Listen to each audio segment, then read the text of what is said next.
संजय राऊत क्या कह रहे हैं, जरा सुनिए। राजकारणात अजित पवारांनी पुन्हा एक राजकीय भूकंप घडवलेला आहे। 9 आमदारांनी एनसीपीच्या शपथ घेतलेली आहे। पुन्हा एकदा अजित पवार हे उपमुख्यमंत्री बनलेले आहेत। बघा, जर मला विचाराल तर हा भूकंप वगैरे असं मी मानत नाही। काही गोष्टी या राजकारणामध्ये घडणार होत्या भविष्यामध्ये, त्या घडलेल्या आहेत। आता अजित पवार त्यांच्याबरोबरचे जे काही लोक आहेत त्यांनी शपथ घेतली असं आम्ही आता पाहिलं। याचा अर्थ असा आहे, स्पष्ट आहे की जे सध्याचे सरकार आहे फडणवीस आणि शिंदे यांचं, ते अस्थिर आहे। म्हणजे 165 आमदारांचा पाठिंबा असताना सुद्धा त्यांचा दावा आहे 165-170 आमदारांच्या पाठिंब्याचं सरकार आहे, तरीही त्यांना अजित पवार आणि त्यांचे काही जो आकडा देत आहेत 30-35 आमदारांच्या पाठिंब्याची गरज लागते। याचा अर्थ मी असा काढतो, सर्वोच्च न्यायालयानं जो निवाडा दिलेला आहे शिंदेंच्या फुटीर गटासंदर्भात, ही अपात्र आहे, हे बेकायदेशीर आहे, हे घटनाबाह्य सरकार आहे। त्याच्यामुळे लवकरच एकनाथ शिंदे यांच्यासह जल्दी से जल्दी 16 शिंदे और उनके साथ 16 आमदारों पात्र ठरतील।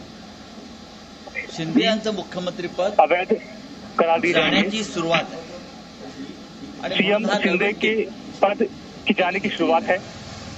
आता कोणावरती उन्होंने एक बड़ी गलती की है। होते, कोणावरती कुठले खटले इसके ऊपर क्या आरोप था, सुरू होते, यात मला पडायचं क्या शुरू था, ये सभी पता अनेक है। लोक असे आहेत ज्यांच्या विरोधामध्ये भारतीय जनता पक्षाने, इसमें कई सारे नेता ऐसे हैं जिनके विरोध में बीजेपी लगातार खड़ी रही है। पासून अनेक,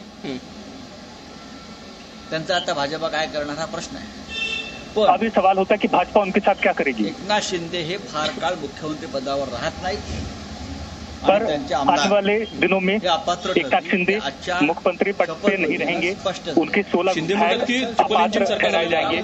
शिंदे असं म्हणतात की याआधी डबल इंजिन सरकार होतं, पण अजित पवारांचा समावेश झालेले त्याचे ट्रिपल इंजिन सरकार आहे। त्यातलं एक ट्रेनचं सरकार आहे। सवाल किया गया कि अब राज्य में ट्रिपल इंजन सरकार बनी है, ते इंजिन बंद करण्याच्या मार्गावर आहे, म्हणून दुसरं इंजिन लावलं। इस पर राउत कहते हैं कि अब जिस रास्ते पर ये इंजन है वो रास्ता बंद होने वाला है, इंजन बंद होने वाला है।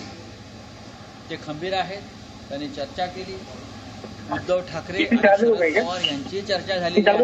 उद्धव ठाकरे और शरद पवार की चर्चा हुई है। असतील, काँग्रेसचे प्रमुख नेते असतील, कांग्रेस के प्रमुख जो नेता होंगे पुन्हा एकदा वो सभी एक साथ बैठेंगे और चर्चा करेंगे कि राज्य में क्या हो रहा है। आणि सब एक साथ हैं, लोकांचा एक साथ रहेंगे और लोगों के लिए पाठिंबा नाही। जे लोगों के पीछे से हटे नहीं है। घडवलं त्यालाही पाठिंबा नाही, जे राष्ट्रवादीच्या बाबतीत घडवलं गेलंय त्यालाही। तो ये तेवर हैं जो शायद कभी ढीले होते नहीं है संजय राउत के, और संजय राउत अभी भी यही बात कह रहे हैं कि इसको वो ऐसे नहीं मानते कि किसी तरह का कोई भूकंप आ गया है।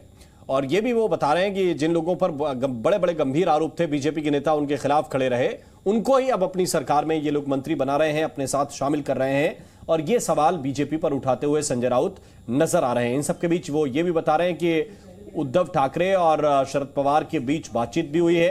अब आगे क्या होगा ये भी देखना बहुत दिलचस्प होगा, क्योंकि वो ये भी इशारा दे रहे हैं कि संवैधानिक रूप से ठीक नहीं किया जा रहा है, और इस पर कांग्रेस के वरिष्ठ नेताओं के साथ भी चर्चा की जाएगी और इसके बाद देखा जाएगा कि भाई बीजेपी के साथ अपना गठबंधन होना चाहिए, लेकिन शरद पवार साहब ने उन्हें नहीं माना, और इसीलिए मतलब अजित पवार ने जो निर्णय लिया है उसका मैं स्वागत करता हूँ।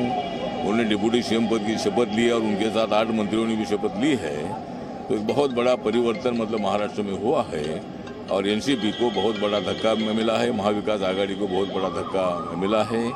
तो ये निर्णय मतलब अजित पवार जी का बहुत सही निर्णय है और उसका हम स्वागत करते हैं। किस तरह से देखते हैं, क्यों ऐसा हुआ होगा, क्या वजह रही होगी कि आज इतनी बड़ी फूट पड़ गई इतनी बड़ी पार्टी में? अब तो जिस तरह अजित पवार जी ने मतलब 2.5 साल पहले जो महाविकास आघाड़ी की सरकार आने के पहले ही देवेंद्र फडणवीस के साथ उन्होंने डिप्टी सीएम की शपथ ली थी, लेकिन उनके साथ बाद में कुछ एमएलए आए नहीं, इसीलिए उन्होंने बैक टू पैवेलियन ऐसा निर्णय लिया।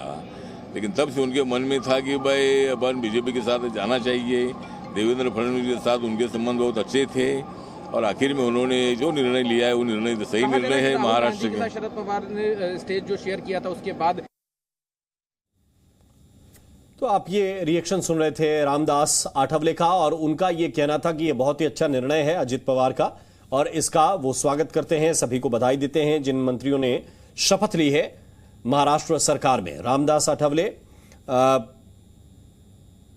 ये बात कहते हुए नजर आ रहे थे। प्रदीप कौशल जी इस वक्त हमारे साथ हैं। प्रदीप कौशल जी, जो बात संजय राउत ने कही है कि हम देख रहे हैं कि परिस्थितियां किस तरह की बन रही हैं, शरद पवार के साथ चर्चा भी वरिष्ठ नेता कर रहे हैं, इस स्थिति में संजय राउत जो बार बार तंज कस रहे हैं, ये क्या राजनीतिक दल रातों रात बदल जाते हैं? जैसे बीजेपी के नेता आरोप लगाते थे उनके साथ शपथ ले रहे हैं, और जो ये बताते थे कि चूंकि विपक्ष के नेता हैं इसलिए उन्हें परेशान किया जा रहा है, उन्हें अब अपने ही नेता भ्रष्ट लगने लगे। देखिए, ये तो जो भारतीय राजनीति है उसकी एक कड़वी वास्तविकता है, लेकिन जो महत्वपूर्ण है वो ये है कि अब एनसीपी की क्या दशा और दिशा रहने वाली है। अभी झगड़ा होगा पार्टी के नाम को लेके, पार्टी के चुनाव चिन्ह को लेकर के, पार्टी के कार्यालय को लेकर के, संपत्ति को लेकर के, पार्टी के पैसे को लेकर के। उस संघर्ष के चलते हुए दोनों पक्ष ये चाहेंगे कि वास्तविक राष्ट्रवादी कांग्रेस किसकी है ये तय किया जाए। इसीलिए आपने देखा होगा उन्होंने, अजीत पवार जी ने अपनी बायो में एनसीपी रखा, तो वो सीधा संकेत है कि अब संघर्ष का जो अगला राउंड है वो किस विषय पर होने वाला है। रही बातचीत की, बातचीत तो होनी स्वाभाविक है। इस स्थिति में जब शरद पवार जी की पार्टी में विभाजन हुआ है और इतना बड़ा विभाजन हुआ है, तो जाहिर है उद्धव ठाकरे जी से उनका विचार विमर्श हुआ होगा, पर मुझे लगता है कि अभी इनके पास कोई भूमिका नहीं बची है। जो इनिशिएटिव है, जो पहल है, वो दूसरे खेमे के हाथ में चली गई है। अब घटनाक्रम उस तरफ होने वाला है। हाँ, जो संजय राउत बोल रहे थे उसमें एक बिंदु जो है वो महत्वपूर्ण है कि बहुत सारे एनसीपी के ऐसे नेता अब अजीत पवार के साथ चले गए हैं जिनके विरुद्ध भाजपा बड़ी मजबूती से खड़ी रहती थी, जिनके साथ बड़ा कड़ा संघर्ष चुनाव क्षेत्रों में होता था।